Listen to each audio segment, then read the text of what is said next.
Hi, my name is Riziki Millanzi. My pronouns are she, her, and I don't know how to say good afternoon or good evening or both. I'm from the University of Sussex in Brighton, England, and it's 8:20 here. So yeah, I hope you guys are all having a good conference so far. My paper is entitled "I'm Always Ready for Someone to Try and Take a Bite Out of Me: Re-examining Justina Ireland Dread Nation in light of the COVID-19 pandemic." In June 2020, the journalist SWPACA stated, "The reality for Black and minority ethnic people remains the same. Racism is a matter of life and death." The different forms of oppression that Black women face not only affect them in their everyday lives, but during the COVID-19 pandemic has put them at a greater risk of infection and had an adverse effect on their mental health and well-being. Zombie literature, films, and popular culture allow us to examine how society treats, views, and represents Black women by exploring how they portray Black female protagonists and their experiences during times of crisis and disaster. Justina Ireland Dread Nation and its sequel, Deathless Divide, feature an alternate reality in which the American Civil War was interrupted by the rise of zombies, and young Black women are forced to become scythe-wielding servants and zombie slayers called attendants with a capital A. This paper will explore some of the ways that Black women have been represented during the COVID-19 pandemic and the intersecting forms of oppression that have affected them during this difficult time. Using Justina Ireland's Dread Nation, we can examine the similarities between the representation of Black women during this pandemic and also during zombie-based narratives in the ways in which Black people are treated, perceived, and represented in both everyday life and times of chaos. The intersecting forms of oppression that Black women face are significant not only within the ongoing pandemic, but also within the world of Ireland's Dread Nation. Attendants are young Black women that must risk their own lives to protect and serve others. Considering recent events, it's hard not to compare these women to some of the hard-working and brave Black women within our society, such as nurses, retail assistants, and teachers who have worked throughout the pandemic, regardless of risk. Portrayals of Black women during times of crisis and disaster often fall into the stereotype of the strong Black women, which is a dehumanising and unrealistic racialised trope. However, these representations of Black women, both during the pandemic and Ireland's zombie apocalypse, also provide a basis for meaningful reflection, empowerment, celebration, and can even influence change. The figure of the zombie emerged out of Haitian law as a mindless slave who had been raised from the grave until physical death released him from his torment. First seen in the American movies of the 1930s, such as 1932's White Zombie, the Haitian zombie was a colonial and racist trope, something that Presley Sanon describes as the perfect embodiment of the monstrous Black, who had been successfully contained and controlled. George A. Romero's 1968 classic Night of the Living Dead established the flesh-eating and undead zombie which is so prevalent within American popular culture. They have become a way of representing the issues and ideas that are most prevalent within Western society, such as equality, fear, war, free will, race, and more generally, the human condition. One criticism that has been raised about zombie films and literature is that all too often, Black women are either completely absent or are placed within stereotypical and racialised portrayals. Okay. Zombie narratives have been accused by scholars of perpetuating the strong Black women stereotype, a trope first examined by feminist critics such as Bell Hooks and Marsha Ann Gillespie. Bo Booth Laffendot argues that being strong is a culturally specific feminine expectation, which is placed only upon African American women. Similarly, Kenitra D. Brooks argues that this trope actively dehumanizes Black women, which might help to explain why the stereotype is so prevalent in a genre which is already concerned with dehumanization, loss of self, and the other. Like the zombie itself, this stereotype is shaped by its roots in racism, slavery, and colonialism. However, the SBW trope is also born out of misogynoir, sexism, and patriarchal beliefs. Gillespie writes, "The strong Black woman is a person fashioned by the patriarchy. The rules were imposed on her as part and parcel of the tradition, and women were trained to pass it on. Sacrifice, hard work, and silence are part of our heritage. In slavery, we learned how to bear humiliation, pain, and cruelty, to be the chattel of both men and the system, and yet mask our pain, our needs, and our rage." During the COVID-19 pandemic, Depictions and the expectations of Black women have repeatedly fallen into this stereotype. This pandemic has been an incredibly testing time for people all over the world, but why is it that during times of crisis, the divisions of society are often felt the hardest? Some societal discourses have been unknowingly imposing the strong Black women stereotype upon Black women during this pandemic. It has been noted by scholars that Black women's experiences are framed by a public discourse that casts them as members of the undeserving poor and worthy of public assistance and sympathy, but that they are also considered as those we can rely on to overcome with adversity and strength. It has been scientifically reported that the virus affects Black women more, with HAC reporting that mortality rates are not only the highest for Black women and men, but up to 2 times higher than their white counterparts. Little regard has been given for Black women's mental health and well-being, yet they are portrayed as heroines and role models.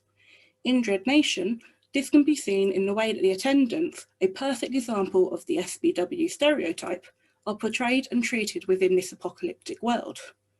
She's practically the image of the attendants they're always advertising in a paper.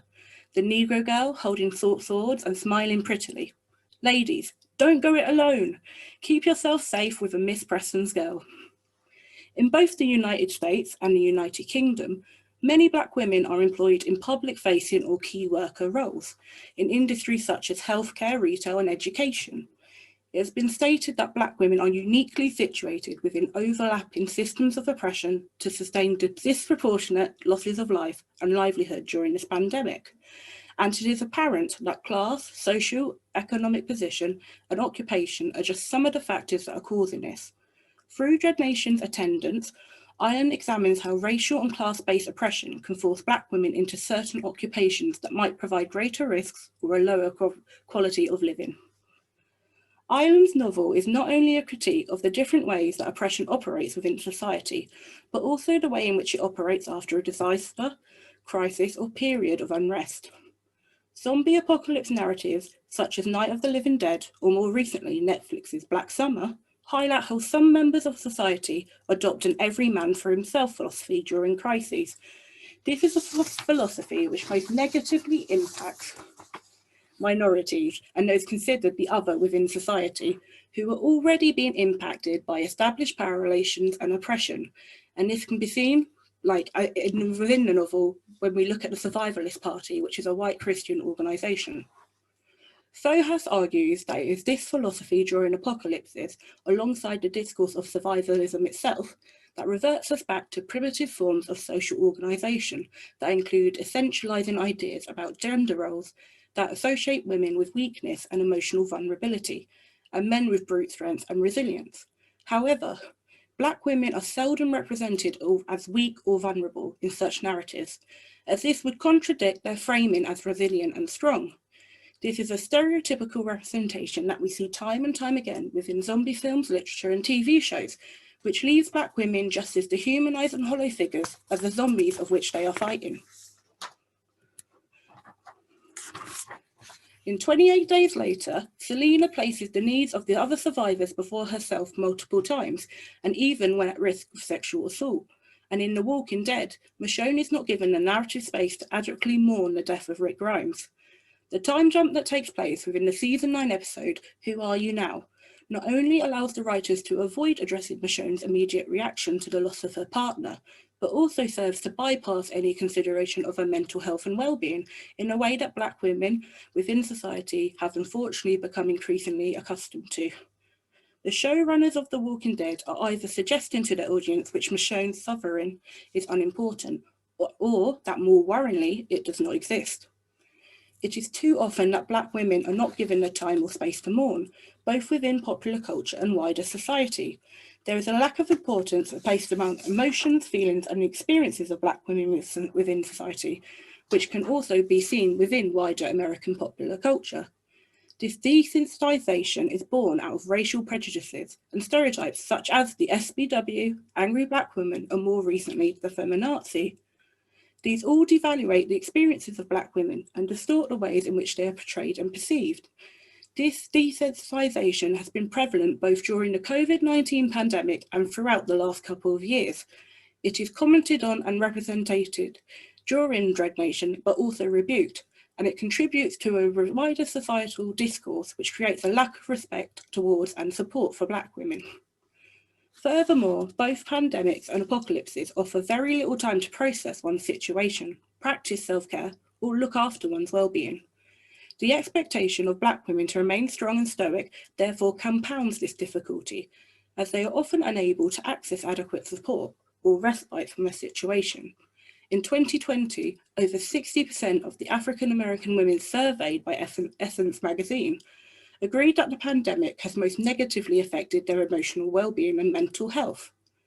Dread Nation's zombie apocalypse takes an emotional toll on the attendants, who are left feeling unvalued and distressed. In Deathless Divide, the main protagonist Jane, a bisexual and intersectional young Black woman, bitterly states that the way Black women have been treated during the zombie apocalypse is the direct result of the American way. You help as much as you can, but no more.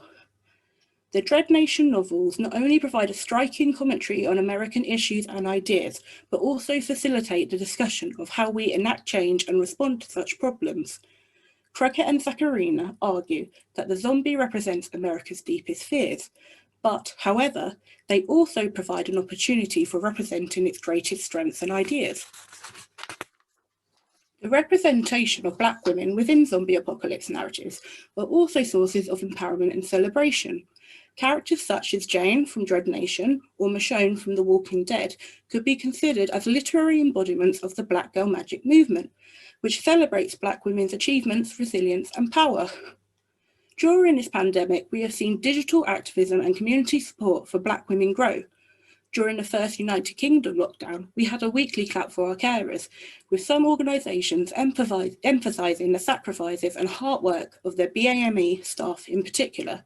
And there has been worldwide support for the Black Lives Matter movement and engagement following the murders of both George Floyd and Breonna Taylor.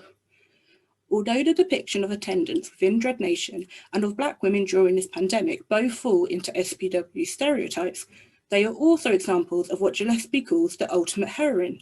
These are the kinds of representations that are being celebrated as Black Girl Magic and that facilitate discussion about how we perceive and treat Black women, both within popular culture and wider society. These representations of powerful and influential Black women also help to erase the ongoing narrative of victimhood to which they are often implied. These women show their audience, readers, and wider society that being a Black woman is not a negative thing or something to be ashamed of, but an important part of their identity and lives. This is a stance which is shared by Jane in Deathless Divide, who states, "The world might hate the Negro, but that is what I am. This is who I am. I do not care about the story that my skin tells. I am a coloured woman. I will not make them hate myself." During both the COVID-19 pandemic and the narrative of Dread Nation, Black women have been represented as proud, self-loving and self-affirming, no matter what oppression or adversity they face. Although some might argue that this prolongs the SPW stereotype, it can also be suggested that they help to create a wider discourse of self-love, self-care and respect. Gillespie states that we must trade in being strong Black women for being women who are admired for our own strengths as we define them, our emotion, our power and our logic. And that is exactly what these contemporary representations are trying to inspire. In conclusion, it has been said that during the COVID-19 pandemic, the message has been clear. We may all be weathering the same storm, but we are not in the same boat.